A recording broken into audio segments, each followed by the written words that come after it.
ಎಂಟ್ರೆನ್ಸಲ್ಲಿ ನೋಡಿ ಲೈಟಿಂಗ್ಸಿಂದ ಚೆನ್ನಾಗಿ ಕಾಣಿಸ್ತಿದೆಯಲ್ಲ. ಮಾರ್ನಿಂಗ್ ಬೇಗ ಎದ್ದು ನಮ್ಮ ಅಕ್ಕ, ಬಾವ ಅವರೆಲ್ಲ ಬೇಗ ಹೋದ್ರು. ಆದರೆ ನಾವು ಮಾರ್ನಿಂಗ್ ಆಗಲಿಲ್ಲ, ಈವ್ನಿಂಗ್ 3:30ಗೆಲ್ಲ ಹೋದ್ವಿ.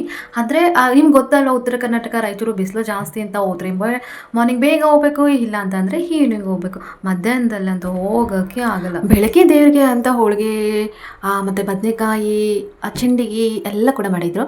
ಆದರೆ ನಾವು ಹೋಗಿದ್ದೆ ಮಧ್ಯಾಹ್ನ ಅಲ್ವಾ, ಮಧ್ಯಾಹ್ನ ಹೋಗೋಷ್ಟರಲ್ಲಿ ಮಟನ್ ಆಗಿದ್ದೆ. ಬಿಸಿ ಬಿಸಿಯಾಗಿ ಒಂದು ಹೋಳಿಗೆ ತಿಂದು ಆ ಮಟನ್ ಚೆನ್ನಾಗಿ ತಿಂದ್ವಿ. ತಿಂದವ್ರಿಗೆ ತಿಂದಷ್ಟು ಅಂತ ಅನ್ನೋ ಥರ ಚೆನ್ನಾಗಿ ತಿಂದ್ವಿ. ನಮ್ಮ ರಾಯಚೂರಲ್ಲಿ ಸ್ಪೆಷಲ್ ಏನಂತ ಗೊತ್ತಾ ಅಲ್ವಾ? ರೊಟ್ಟಿ.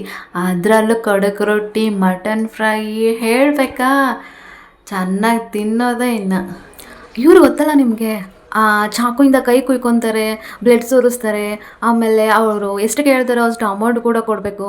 ಅವ್ರು ನೋಡಿ ತುಂಬ ದಿನ ಆಗಿತ್ತು. ಒಂದ್ಸರಿ ನೋಡಿ ಬರೋಣ ಅಂತ ಹೇಳಿ ಹೋಗಿ ವಿಡಿಯೋ ಮಾಡ್ಕೊಂಡು ಬಂದೆ. ಅವ್ರು ನೋಡೋಕೆ ಯಾಕೆ ಹೋದೆ ಅಂತಂದರೆ, ನಾನು ಚಿಕ್ಕ ವಯಸ್ಸಿನಲ್ಲಿ ನಮ್ಮ ಅಮ್ಮಂಗೆ ನನ್ನ ನೋಡಿ ಅವರು ಇವಳು ತುಂಬ ದೊಡ್ಡ ಜಗಳ ಗಂಟೆ ಆಗ್ತಾಳೆ ನಿಮ್ಮ ಮನೇಲಿ ಅಂತ ಹೇಳಿದ್ರಂತೆ. ಅದು ಸ್ವಲ್ಪ ನೆನಪಾಗಿ ಅವ್ರನ್ನ ನೋಡೋಕ್ಕಂತ ಹೋದೆ.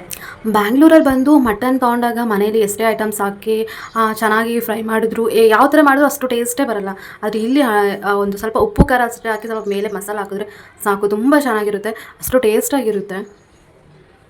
ಎಷ್ಟಿದ್ರು ಹಳ್ಳಿನೇ, ಸಿಟಿನೇ ಅಲ್ವಾ?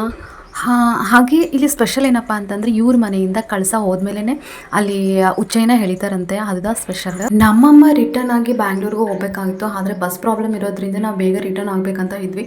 ಆದರೆ ಅಮ್ಮನ ದರ್ಶನ ಮಾಡ್ಕೊಂಡು ಹೋದ್ರೇ ಸ್ವಲ್ಪ ಸಮಾಧಾನ. ಅದಕ್ಕೆ ಎಲ್ಲರೂ ಸೇರಿ ಟೆಂಪಲ್ಗೆ ಹೋದ್ವಿ. ಜಾತ್ರೆ ಒಳಗೆ ಎಲ್ಲರೂ ಹೋದ್ವಿ. ಎಂಟ್ರೆನ್ಸ್ಗೆ ಬ್ಯಾಂಗಲ್ಸ್ ಆಗಿರ್ಬೋದು, ಲೇಡೀಸ್ಗೆ ಏನು ಬೇಕೋ ಅಂದರೆ ಬ್ಯಾಂಗಲ್ಸು, ಇಯರಿಂಗ್ಸು, ಆಮೇಲೆ ಮಕ್ಕಳಿಗೆ ಆಟ ಆಡೋ ಸಾಮಾನು ಕೂಡ ಇದ್ವು. ಮಕ್ಕಳೇ ಜಂಪ್ ಮಾಡ್ತಾರಲ್ಲ, ಆಮೇಲೆ ಜಂಪ್ ಮಾಡಿದ್ರೆ ಮೇಲೆ ಹೋಗ್ತಾರಲ್ಲ, ಅದು ಕೂಡ ಇತ್ತು. ಅದನ್ನೇನಂತಾರೆ ನನಗಂತೂ ಗೊತ್ತಿಲ್ಲ. ಆಮೇಲೆ ಎಲ್ಲರನ್ನ ಎಂಕರೇಜ್ ಮಾಡಿದ್ರು, ವೀಡಿಯೋ ಮಾಡು, ದೇವ್ರದ್ದು ವೀಡಿಯೋ ಮಾಡು, ಆಮೇಲೆ ಡೋಲ್ ಬಾರಿಸೋದು ವೀಡಿಯೋ ಮಾಡು ಅಂತ ತುಂಬ ಎಂಕರೇಜ್ ಮಾಡಿದ್ರು. ಖುಷಿ ಆಯಿತು.